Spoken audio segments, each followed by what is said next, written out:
Okay, today I was working on some ditch work. We put in a couple of culverts, one to help the neighbors and one to get us better access to our little entertaining area that I've been working on. This is something I've been meaning to do for quite a while, and finally decided it was time to do that before we started getting any rains.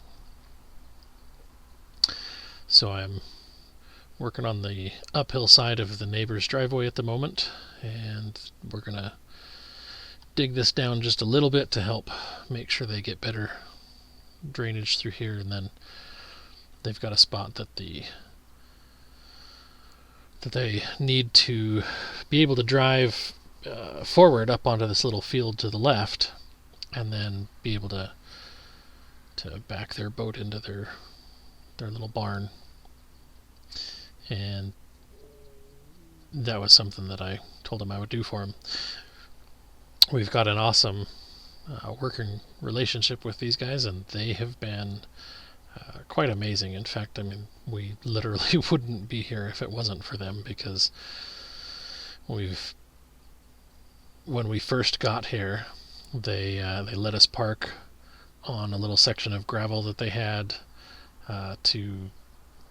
until we could get some gravel and get a parking spot. They've let us use their well, and they have a secondary secondary electric meter on their garage, so they actually have let us use that, and we just pay their electric bill for the garage. So we're working hard to try and get to a point where we no longer need those, but they've been a huge blessing, and they've helped us out quite a bit over the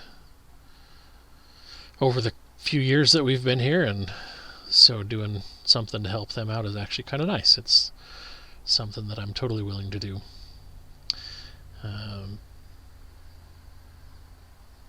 I think right about here is where that culvert's actually going to start, and so that's actually going to, I'll be digging that deeper, since we need to actually fit the culvert in and then have several inches of soil on top of that. And it's really not too difficult to do this. Our plan was originally to actually dump this dirt over in a spot for their field, so they could use it to fill in some holes and help smooth out the grassy areas they've got on the horse field, things along those lines. But as I was going, I realized that it was pretty rocky actually, which was surprising. So I didn't want to make them have to sift through that to try and do what they wanted. So what we'll do is, we've got a couple of spots up on our driveway we've been building that I want to take down, and so I'll just bring them some dirt from up there to make it so they can actually do what they want, but then they don't have to worry about all the rocks, and even the clumps of sod would make that a little bit difficult for smoothing things out. So I ended up just taking this over to where we're working on the driveway to the entrance of our property.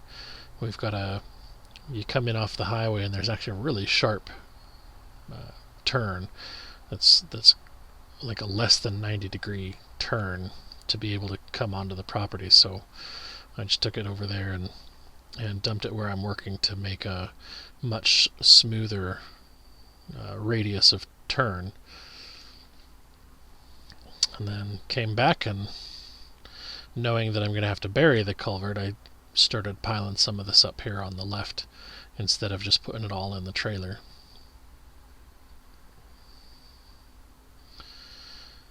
And I've got to be somewhat careful, because I don't want to undermine the road at all, but again, this section where I have to go deeper is going to get buried in, so ultimately that's not too big of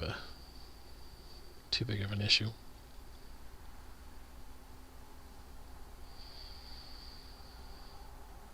And again, the chickens have figured out that I'm working with the tractor, although I don't know where the rest of the flock is. I didn't even notice that it was just the 3 of these little ones. I tell you, it's been amazing having several hens that are all broody. The only downside to that is that we end up losing egg production for a while, because they don't lay eggs while they're brooding. Obviously, like once they start brooding, they quit laying eggs, and then while they're raising, they don't lay eggs, and so it decreases our egg production pretty noticeably. Eventually, we plan on having 2 different flocks, one that is with the rooster and one that's not. And I feel like I've mentioned this before. I might have already mentioned that in another video. If I did, sorry. I tend to ramble. So here we're testing to make sure to see if it's going to work. And so I just got out a little, I believe everybody calls them a spirit level, I always call it a torpedo level for some reason. I don't know why, because they don't really look like torpedoes, and they definitely don't look like a spirit. Maybe a spirit was a brand of level, or something. I don't know. But anyway, I did a fantastic job of digging that so it was nice and flat all the way along there. The only problem with it, as you can tell since I'm redigging some of that, was that it was almost completely flat, which doesn't really work for water flow.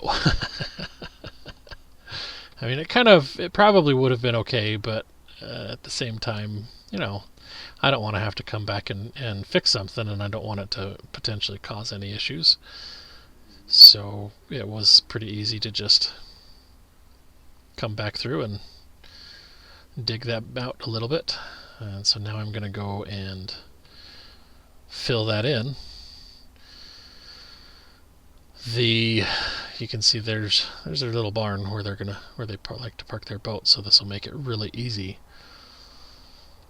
I got part way and I was just sitting there looking at the barn though, and I realized that I think we need to move the culvert down about 3 feet so that it will give the best opportunity possible. And so that's what we were discussing here.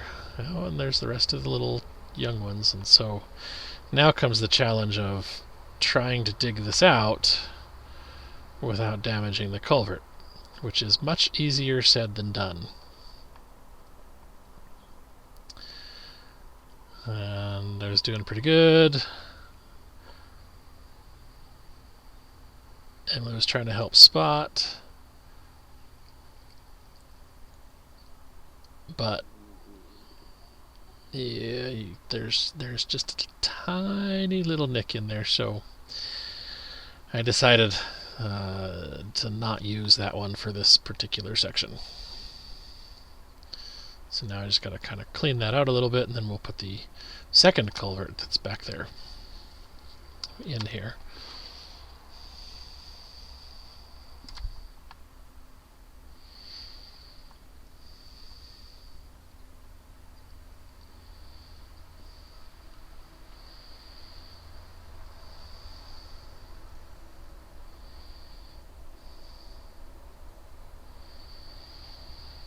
And so now we're just redigging that. Well, not redigging it, we're just extending that down. The reason I had to end up digging it deeper is I was actually trying to make sure I avoided the trees as much as possible, tree roots. I didn't want to damage any more of them than I absolutely had to.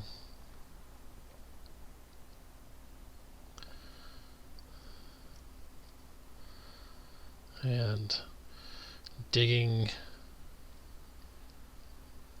on a tractor over a ditch is a fairly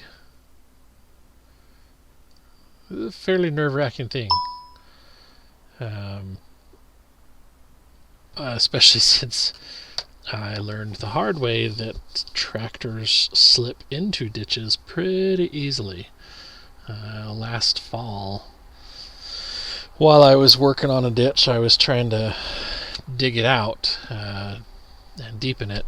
So I was just driving over the ditch, doing pretty well up until I wasn't, and the tractor slid down into the ditch and ended up pushing sideways on the sidewall of the rear tire, broke the bead, leaked, I forget what they said it was, 80 gallons of beet juice is what that tire holds. It turns out it actually had there was low pressure in it from a nail puncture, which probably caused a little bit of the problem. But regardless, it $900 later, and now we have a new, a freshly repaired tire, or had at the time anyway. So that was a lesson learned. Luckily, I had the backhoe on it, so to get it out of the ditch was fairly easy. Fairly simple. It was a difficult maneuver. We ended up having to put a bunch of boards that I had milled, so they were like 3-4 inches thick, 8 to 10 inches wide. I had to lift with the backhoe and the outriggers to lift the tractor up out of the ditch, and then we had to move everything, and that part made the tire fairly easy for the guy to repair, actually. I didn't have to worry about the ground at all. But once he got the tire fixed, then we spread all those boards out and kind of laid them all across the ditch to drive back and forth until I could get off those. But now obviously the culvert's in place, and trying to just push the dirt and spread it out, and then driving back and forth to use the weight of the tractor to help make sure that's compacted.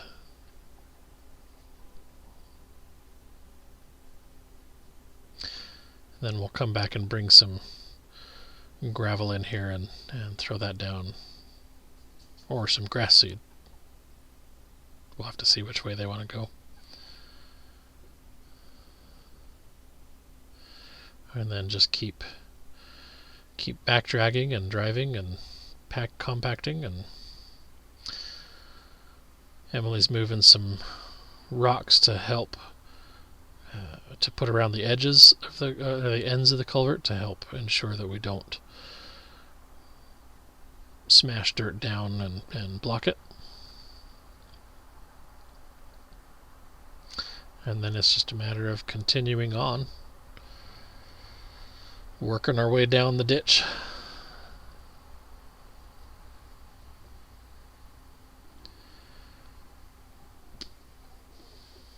I think we ended up with 3 trailers of dirt.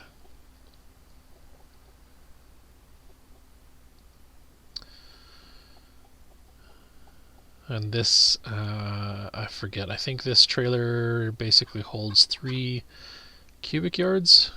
So I think we ended up with somewhere in the around 10 total yards. Since I wasn't going very far, I piled it up probably a little higher than I should have.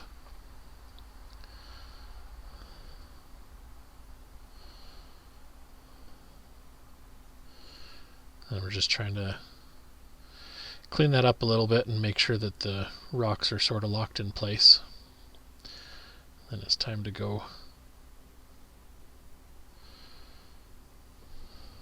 dump that load.